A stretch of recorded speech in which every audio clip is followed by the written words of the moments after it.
Andrew Stevenson signed the deed with the rough, disciplined hands of a man carved by forests and loss.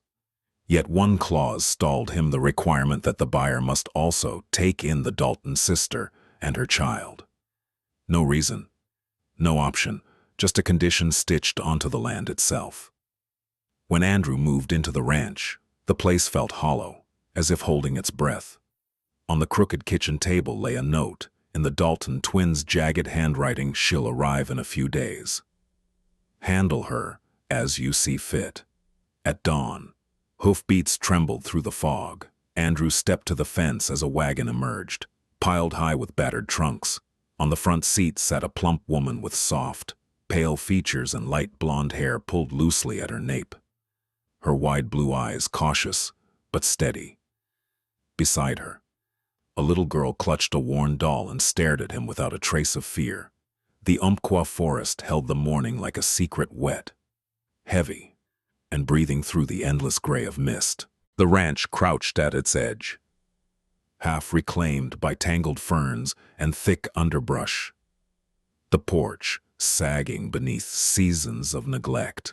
This world of rain and timber was one Andrew Stevenson understood. He stood on the porch, as though rooted into it, towering and broad, a man carved from the same wood he once felled for a living. His beard was dark and untrimmed, his flannel shirt stretched across a chest hardened by years of labor. Old scars trailed across his hands and arms, reminders of falling trees and the long, brutal winters he had survived alone. Yet no scar ran deeper than the one left 10 years earlier, when his wife died after a long, merciless illness. He had sold everything: house, tools, even his father's rifle, only to lose her anyway and inherit nothing but debt. He fled into the forests after that, trading words for silence, companionship for solitude, hope for endurance. The lumber camps had shaped him into something feral and self-reliant, a man expecting little and receiving even less from the world. And now he owned this ranch, acquired not out of ambition, but because the price was low and the terms were strange. The Dalton twins had slid the deed across the table with smirks that didn't sit right. "You take the land. You take our sister and her kid," they'd said, as if selling livestock. Andrew had signed anyway. The forest had taught him to take what shelter he could. The wagon arrived under a curtain of mist. Lila Pennington stepped down carefully, gripping her daughter's hand. She was plump, her body soft beneath a faded dress, her light blonde hair pulled low, but already slipping free in damp curls. Her blue eyes darted toward Andrew, then and away, as if bracing for disappointment. Her journey here had not begun with hope, but with rejection. When Merritt Pennington, her husband, learned that the Dalton twins had seized her inheritance, his fury was vicious. He had shouted, called her useless, shoved her out the door with their daughter still clinging to her skirts. The Dalton twins had only made things worse. They'd told Merritt that if he paid them, they would take her and the child back, as though she were a burden to negotiate over. Merritt had agreed not from kindness, but because he wanted her gone. No land meant no profit, and no profit meant she had no purpose in his house. And so Lila arrived with trunks tied in messy knots, her daughter pressed close, her shoulders trembling beneath the weight of being unwanted twice over. Mary was small but watchful, a cloth doll tucked in one arm. She studied Andrew openly, not with fear, but with the bright curiosity of a child who sensed something solid and unshakable in the man before her. Andrew lifted a crate from the wagon. "You don't have to take the heavy ones," he said when Lila reached for another. Her voice faltered. "I'm used to not having a choice." The words drifted between them like mist, quiet, tender, aching, hinting at the bruised past she carried, and the unexpected future neither of them yet understood. Andrew Stevenson had spoken barely a dozen words since Lila and Mary arrived. He wasn't rude, just quiet, in that heavy, immovable way a man becomes after too many years alone. He carried their crates inside without comment, pointed them toward the small back room, then returned to mending a loose hinge on the porch door. Lila sensed he preferred silence and tried not to disturb it. But silence shattered before noon. A dense, acrid smoke suddenly rolled out of the main room. Andrew stiffened, dropped his tools, and stepped inside to find the fireplace choked with soaking wet logs, hissing angrily as they smothered the flame. Lila knelt beside the hearth, coughing, waving her apron helplessly as the room filled with gray fumes. Mary clung to her skirts, crying. I thought it just needed more wood," Lila gasped, eyes watering. Andrew strode forward, pulled the wet logs out with his bare hands, and flung them onto the cold stone floor. He yanked the flue open, shoved a window up with his shoulder, and swept the thick smoke toward the draft. Only when the air thinned enough for breathing did he turn back to her. Her cheeks were streaked with tears and soot. Mary was still pressed against her thigh, hiccuping. It was raining all night. Andrew said quietly, "Everything outside is wet. Wet wood doesn't burn. It smothers the fire." Lila swallowed hard, humiliation quivering in her voice. "I'm sorry, I didn't know. I just wanted to warm the room for her." Something about the way she said "for her" softened the roughness in him. Andrew crouched beside the fireplace, picking up the smallest dry pieces from the kindling box. "Here," he said, arranging them in her hands. "Start with these. Dry wood first, small pieces. Let the flame catch before you add anything bigger." She blinked at him, surprised by the gentleness beneath the gravel of his voice. You're teaching me I'm showing you so you don't fill the house with smoke again," he said, but the words lacked any real bite. Mary peeked up at him, even with red eyes. She stared openly, curious rather than frightened. Andrew found himself adjusting the air vent again, an excuse to avoid how those small blue eyes seemed to see through him. Lila tried once more, hands trembling as she placed the kindling correctly this time. Andrew watched, correcting her posture, nudging her hand slightly when she held the tinder too far from the spark. The fire caught, tiny at first, then steady. "There," he murmured. "That's all I needed." Lila let out a shaky breath, her face a mixture of relief and quiet pride. "I'm not very good at things," she admitted softly. "Most things." Andrew stood, wiping his hands on his trousers. "Then we'll start small," he said. "Fires, tools, whatever you need to learn." For the first time since Andrew signed the deed, the house felt less like a burden placed upon him and more like the beginning of something neither of them yet understood. For the first few days, the house moved around Andrew the way it always had, predictable, quiet, shaped by routine. But now there was the soft shuffle of Lila's footsteps, the light patter of Mary's, and the faint, uncertain hum of a woman trying to make herself useful in a place where nothing had ever belonged to her. Andrew kept his distance at first, showing her how to start fires, how to use the pump handle without spraying half the kitchen, how to open the stubborn barn door by lifting its left hinge slightly. But after the smoke incident, he found himself watching her more than he intended, checking whether she tripped on loose boards, whether Mary wandered too close to the chopping block, whether Lila carried something too heavy for her small, round shoulders. It wasn't judgment, it wasn't pity, it was something closer to instinct. One morning, as Andrew chopped wood behind the house, he glanced over to see Mary perched on a tree stump, legs swinging, watching him with rapt fascination. Lila was nearby, trying to hang laundry on a line sagging under the weight of Oregon's damp air. Every time she stretched upward, the hem of her dress dipped into mud. "You don't have to stay outside in the cold," he told Mary. She shook her head.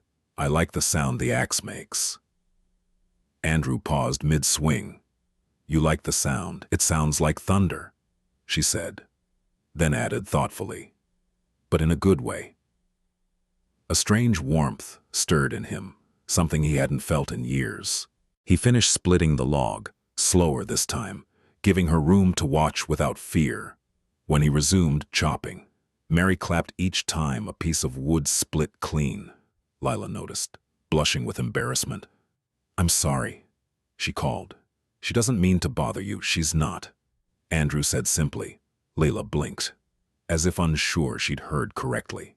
That afternoon, the rain clouds finally broke open to reveal a thin, watery sun. Lila decided it was her chance to collect the laundry she'd hung earlier. The ground was slick from the morning drizzle, but she refused to wait for Andrew's help. She needed to carry her weight. Andrew was near the barn, sorting tools, when he saw her stepping across the muddy yard. Skirts gathered in both hands. The wind tugged at her light blonde hair, pulling strands loose and whipping them across her face. She moved carefully, but not carefully enough. "Watch the slope there," he called out. She turned her head to answer and her foot slid. The sound of her cry was sharp, splitting the quiet of the yard. Lila fell hard against the edge of a rock, half buried in the mud. Pain shot up her leg as the sharp stone tore through the fabric of her dress and into the flesh beneath. Blood bloomed instantly, dark and bright against the pale fabric. Mary screamed. Mama Andrew ran. By the time he reached her, Lila was struggling to sit upright, clutching her skirt over the wound, breath trembling. "It's nothing," she said through clenched teeth. I can stand." "No, you can't," Andrew said, dropping to one knee beside her. He pried her hand away gently, but firmly. Blood was already soaking through the fabric. The cut wasn't deep enough to be life-threatening, but it was long and raw, and the dress clinging to it made the bleeding worse. "We need to stop the bleeding," he muttered.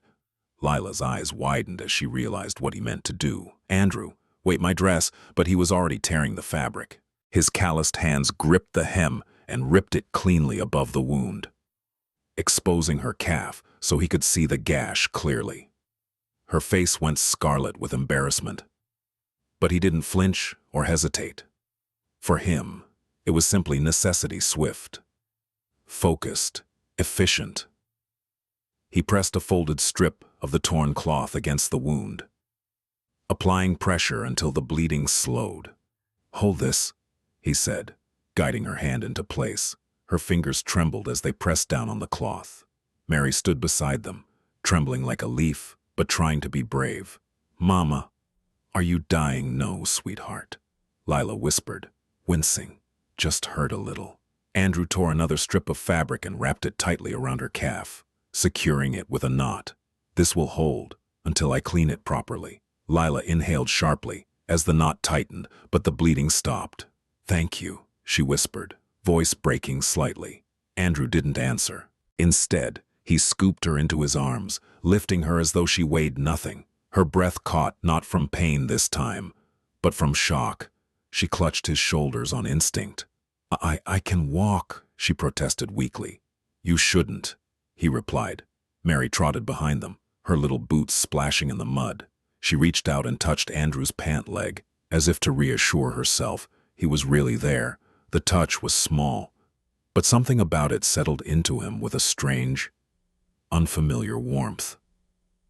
He carried Lila inside and laid her gently on the bed in the back room. She looked up at him, blonde hair fanned across the pillow, blue eyes bright with gratitude and a humiliation she tried desperately to hide. "You didn't have to do all that," she murmured. "Yes," he said quietly. "I did."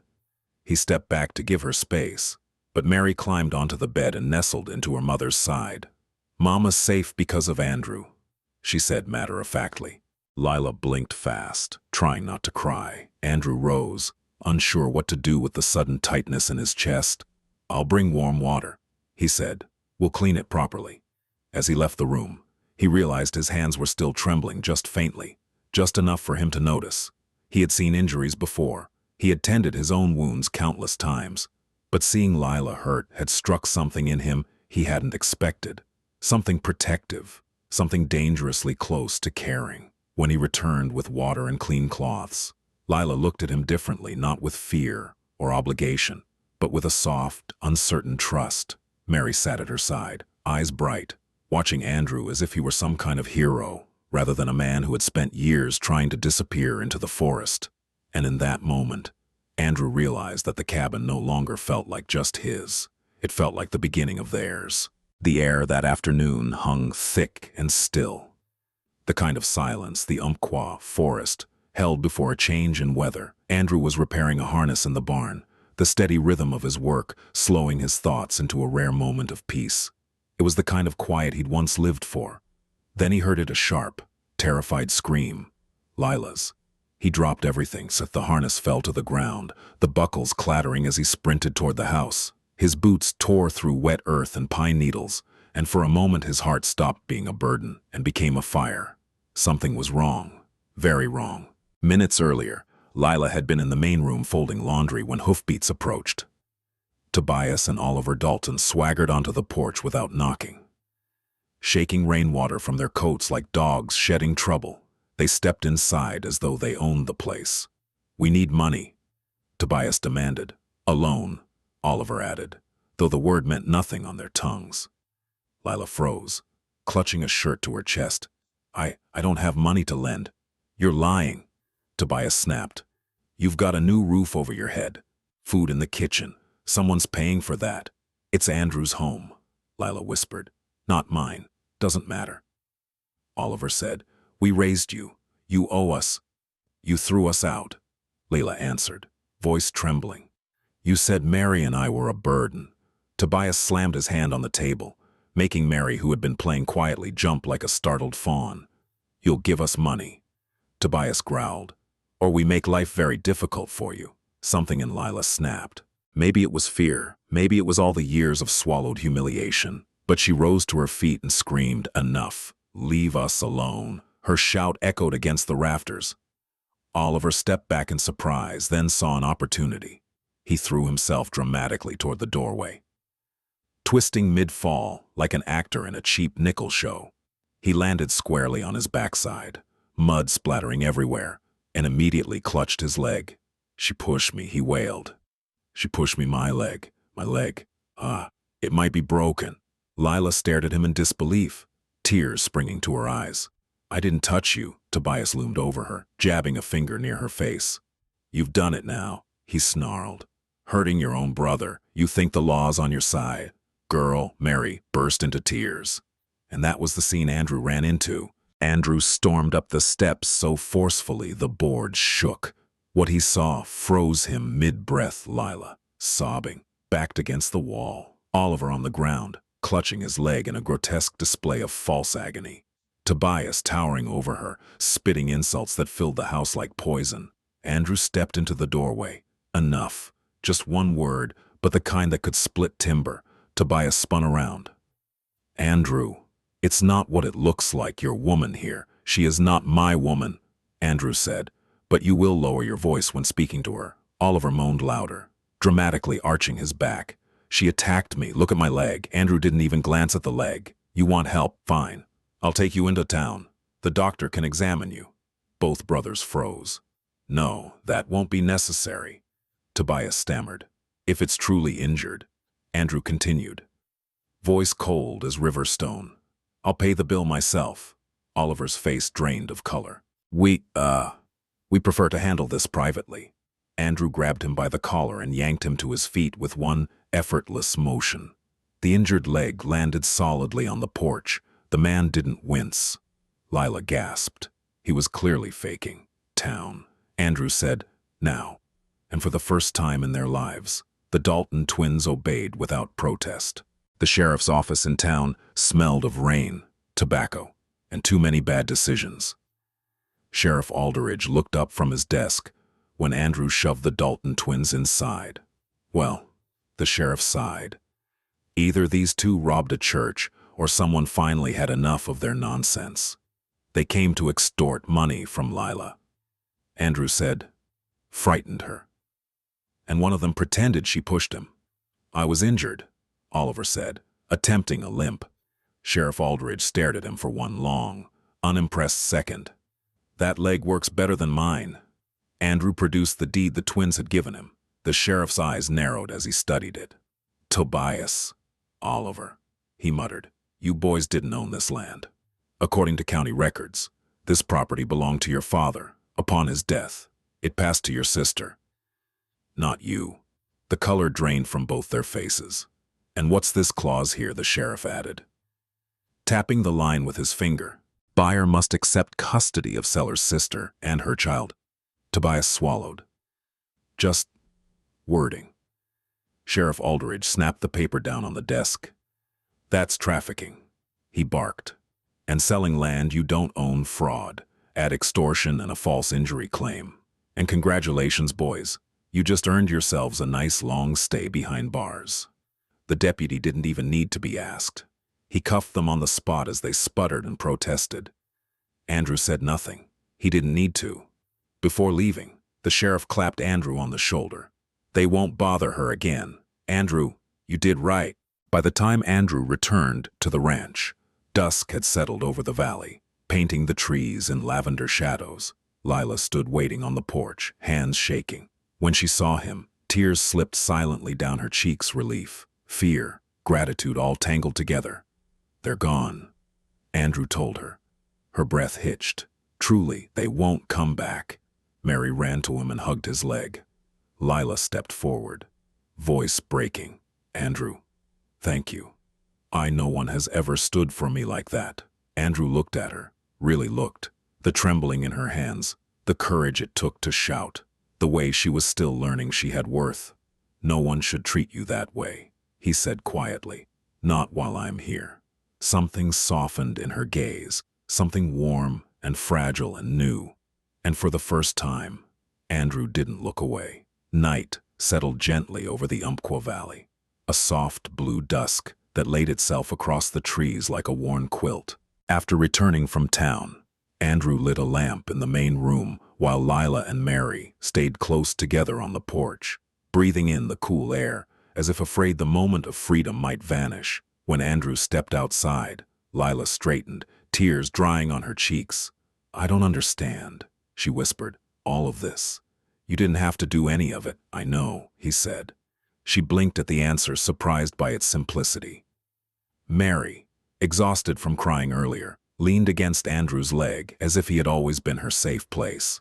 He rested a large hand on her back, steadying her. Lila watched the gesture, something warm, flickering in her eyes. Inside, the quiet of the house felt different now.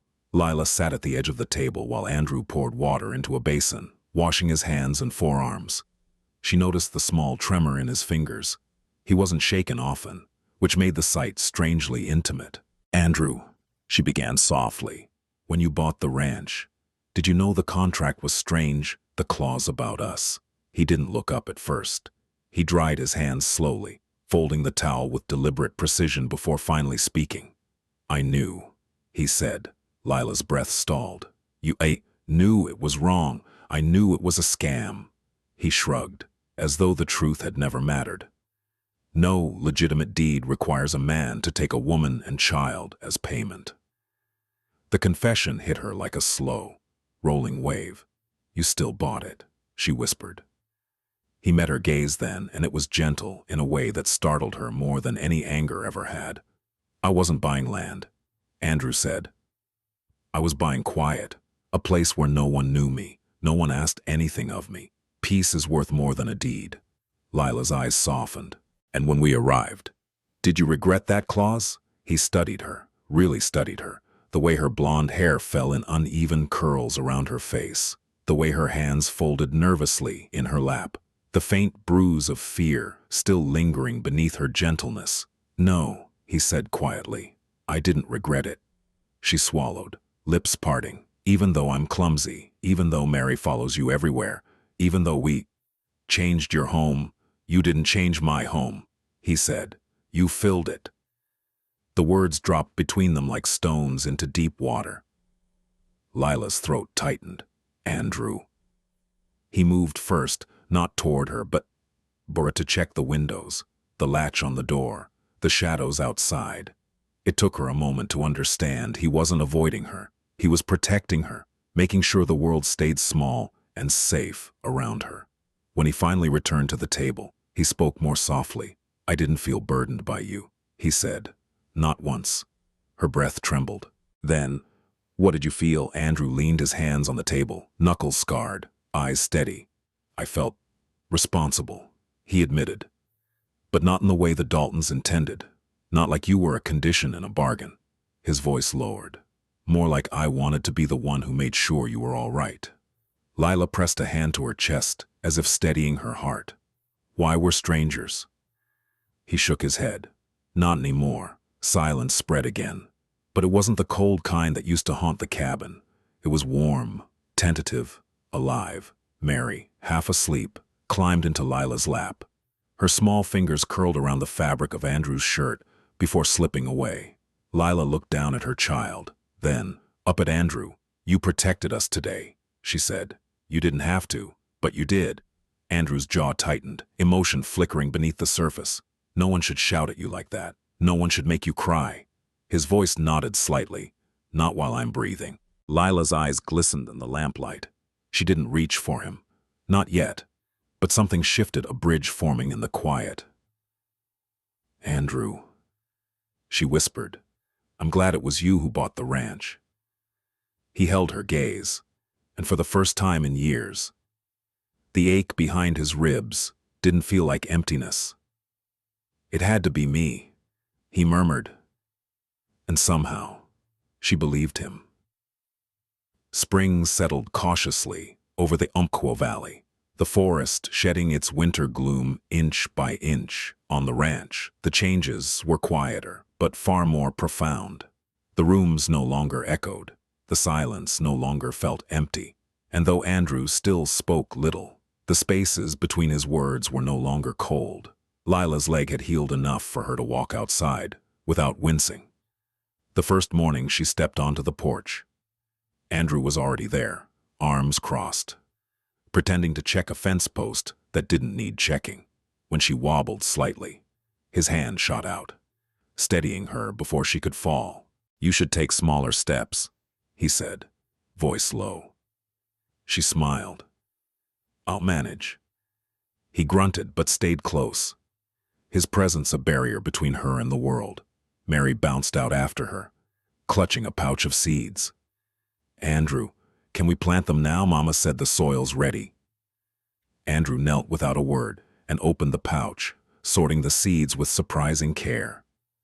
Mary clambered into his lap as if it were the most natural place on earth. And Andrew stoic, broad-shouldered. Andrew shifted his stance so she wouldn't slide off. He didn't comment. He never did. But Lila watched him soften around the edges for the child. And something inside her warmed. They knelt in the damp earth beside the house.